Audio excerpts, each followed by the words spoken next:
Општина Прилеп покрај ова декларативно одбележување само на овој ден, на 8 април, меѓународниот ден на ромите, прави сериозни напори за да го подобри квалитетот на живот во населбата Тризла, каде што е сконцентрирано ова население, па така би најавил дека во следниот период за овој дел од градот ќе се изработат 4 детални урбанистички планови, 2 се во тек, кои што треба да бидат преземени, нацртите се донесени, но понатаму да продолжиме со нивна изработка. Продолжуваме да аплицираме на сите програми кои што даваат сериозна поддршка на ромското население во Република Македонија, а ние како општина Прилеп дополнително, како и што ветивме во предизборната програма, ќе продолжиме со инфраструктурни проекти во населбата Тризла. Таму ни се предвидени да постелиме повеќе од 4 километри асфалт, кои што во овој 4 годишен мандат, но јас се надевам дека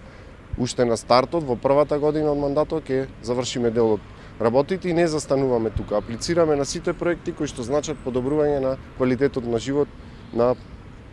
нашите браќа роми, кои што ги имаме во голем број овде во општина Прилеп. Се надеваме дека со вложување на голем напор ќе ги подобриме условите за живеење во населба Тризла. Факт е дека се соочуваат со одредени проблеми од делот на инфраструктурата, домување, образование и така натаму. Наша цел заедно со општината и градоначалникот е да работиме максимално да ги подобриме елементарните и основните услови за живеење во населба Тризла. Имаме населба каде што се соочуваат со недостиг на вода, како што е населба Трибагреми, дел каде што има инфраструктурни проблеми, но сериозно размислува градоначалникот и тоа ни е потенцирано и во делот на решавање на проблемите во населба Тризла.